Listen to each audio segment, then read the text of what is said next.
Hello everyone, आप सभी को एक्सपर्ट इंग्लिश जोन में आप सभी का स्वागत है।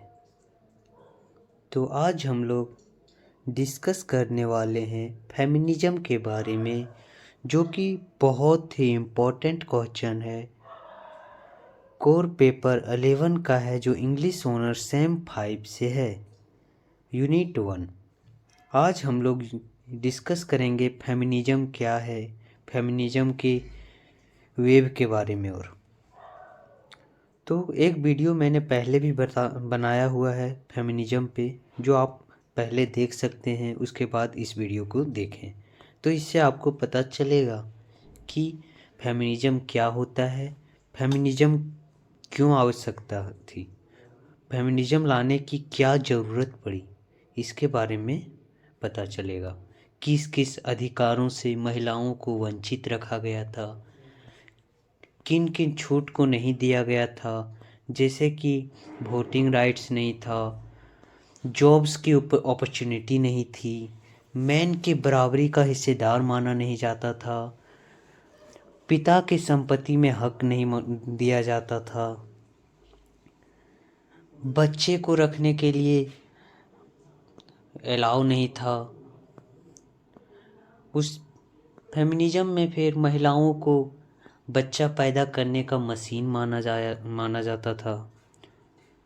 पॉलिटिक्स में आने की स्वतंत्रता नहीं थी, कई प्रकार की स्वतंत्रता से वंचित रखा गया था फेमिनिज्म में। तो आज हम लोग फेमिनिज्म को जानेंगे। तो लेट्स स्टार्ट। फेमिनिज्म फेमिनिज्म जिसका मतलब होता है नारीवाद। The word feminism was first coined in 1837 by the French philosopher Charles फोरिज्म। फेमिनिज्म वर्ड है जो कि पहली बार 1837 ईस्वी में यूज किया गया था, जो फ्रेंच फिलोसोफर के द्वारा यूज किया गया था। यानी इसे हम लोग कह सकते हैं कि फेमिनिज्म का जो वर्ड है वो फ्रेंच से आया है, जिसका मतलब होता है फेमिनिज्म यानी female. It originally refers to the quality of women, जो बतलाता है गुण को, औरतों की गुण को खास करके बतलाता है।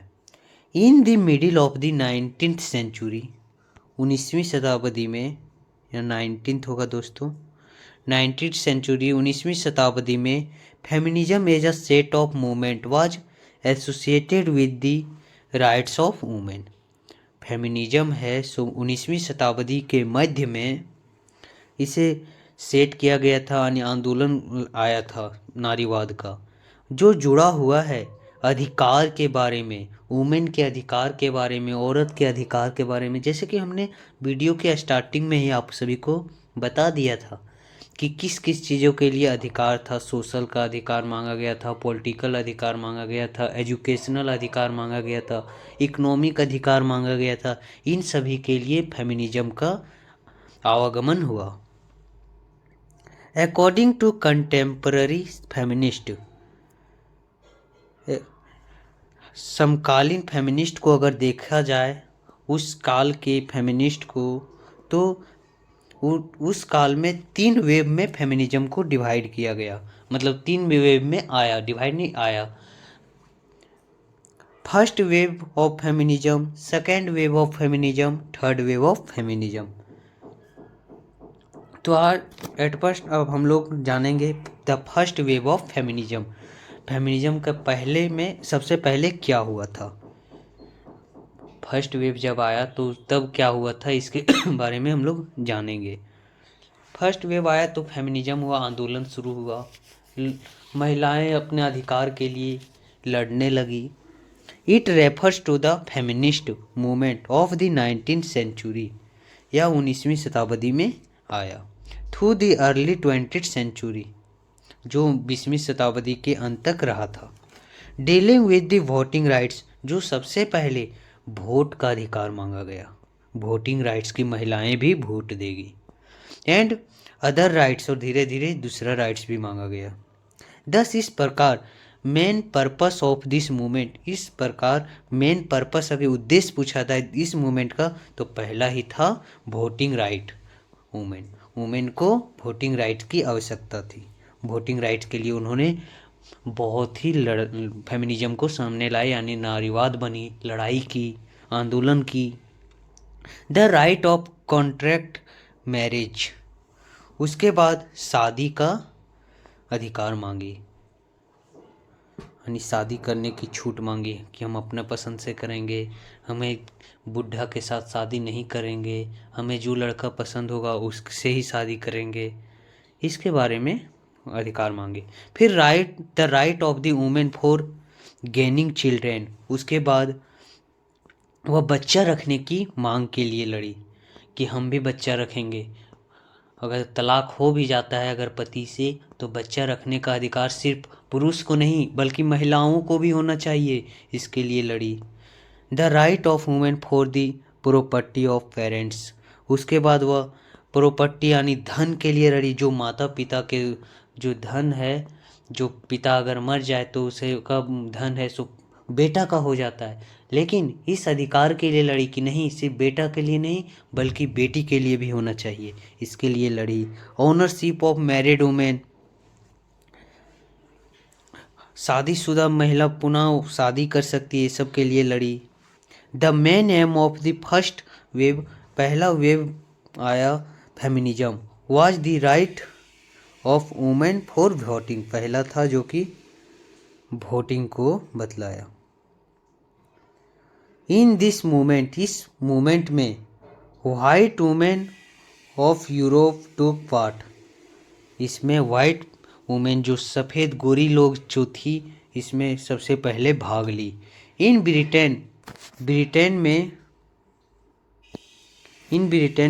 में feminist camped for voting rights, Britain में फेमिनिस्ट है जो कि नारी लोग है, वो आंदोलन की और वोटिंग राइट्स के लिए लड़ी। इन ब्रिटेन में द एक्ट ऑफ 1918 में granted the right to women for voting over the 30 years, 30 साल के जितने भी महिलाएं हैं वो वोटिंग राइट्स के लिए अवेलेबल है, उसके लिए उन्होंने लड़ाई की। द एक्ट ऑफ 1928 में ग्रांटेड दिया गया द राइट ऑफ वोटिंग का टू ऑल वुमेन, सभी वुमेन को ओवर द एज ऑफ 18, और 1928 में सभी महिलाओं को अधिकार मिल गया वोट देने का, जो कि 18 साल के अंदर जो महिला 18 साल की हो चुकी है वो वोट दे सकती है। In the United states the leaders of the movement, United states यानी अमेरिका की बात की जा रही है। इस आंदोलन में यूनाइटेड स्टेट है उसके नेता हैं, इन्होंने भी आंदोलन किया। जैसे कि पहला हम लोग देख सकते हैं एलिजाबेथ है जो कि वोली भाग सुसैन ओटोमी ने लिया। The first wave of feminism ended with the 19th amendment to the United States constitution granting women the right of vote, जब 19वीं शताब्दी में यह फेमिनिज्म आया उसके बाद अमेंडमेंट संशोधन हुआ, कानून बना और अधिकार मिल गया वोट देने का। The right to the women for voting, अधिकार मिला वुमेन को वोट देने का। इंग्लैंड में मिला 1918 ईस्वी में, यूएसए में मिला 1918 ईस्वी में, इन फ्रांस में मिला 1944 ईस्वी में। इसी प्रकार धीरे धीरे अब फिर सेकेंड वेव आया, सेकेंड वेव ऑफ फेमिनिज्म। अब हम लोग डिस्कस करेंगे सेकेंड वेव ऑफ फेमिनिज्म का, कि सेकेंड वेव ऑफ फेमिनिज्म में क्या क्या हुआ।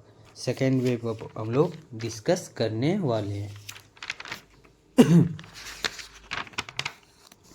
तो इट इज अ मूवमेंट, यह भी एक मूवमेंट था बिटवीन 1960 एंड 1980। यह भी एक मूवमेंट था जो 1960 से 1980 के बीच रहा for the rights of women, women के अधिकार के लिए। It includes political, legal and cultural rights for women. Second wave feminism, it is a movement, यह एक आंदोलन है जो 1960 से 1980 के बीच चला था, जिसमें अधिकार इसमें भी मांगा गया महिलाओं के लिए। It includes political, legal and cultural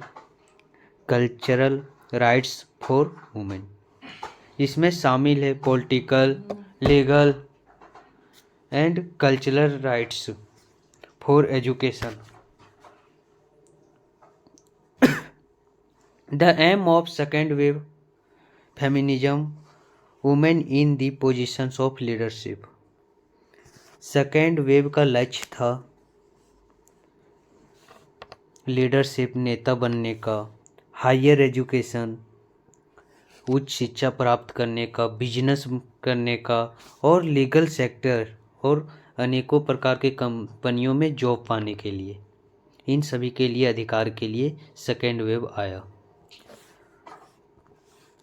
women VC professor, women का वाइस चांसलर बनने का सपना था, प्रोफेसर बनने का सपना था, डॉक्टर बनना चाहती थी, साइंटिस्ट बनना चाहती थी, ओनरशिप ऑफ अ फैक्ट्री और कंपनी और फैक्ट्री का मालकिन बनना चाहती थी।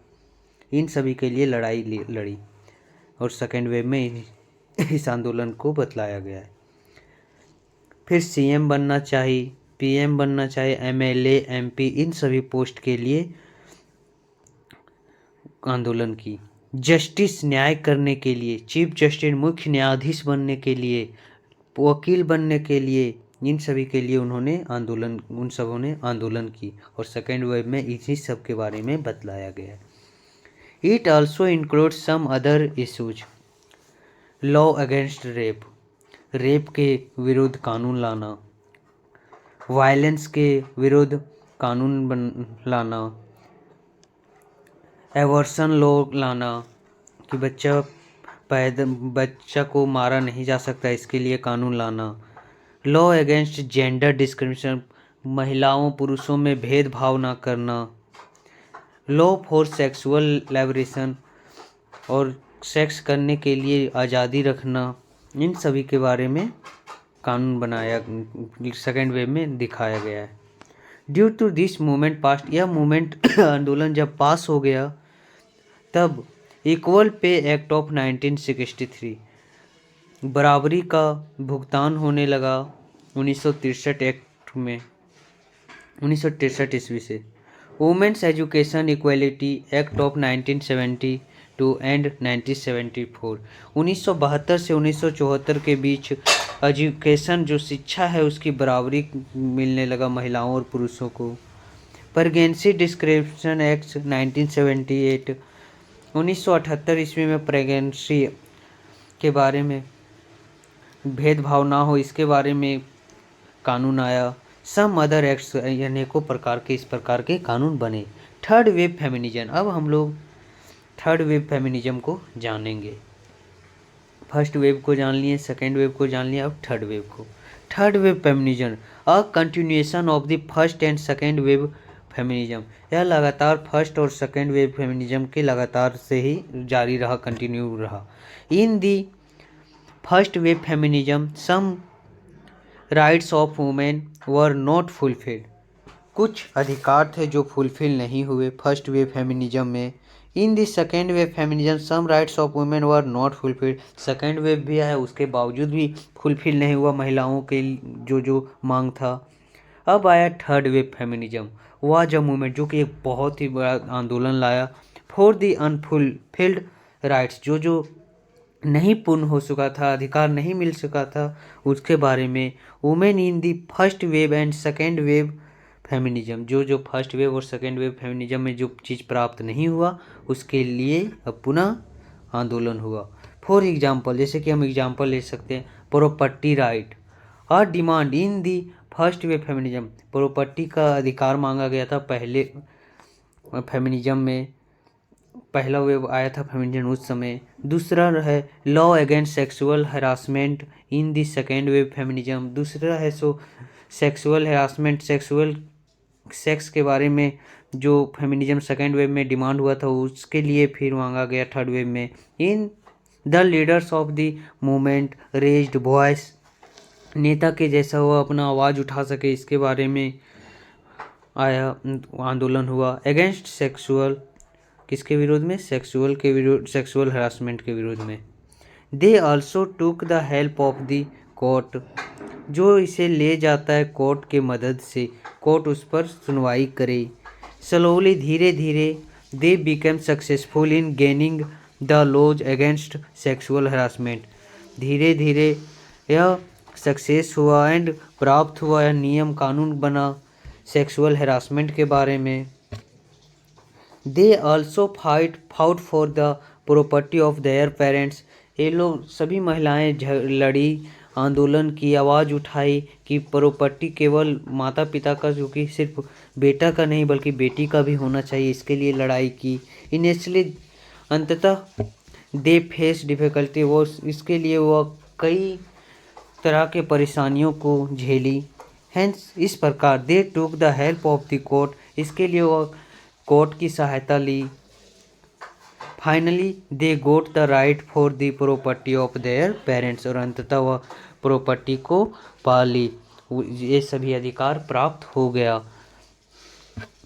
तो थैंक यू एवरीवन, अब मिलते हैं नेक्स्ट वीडियो में।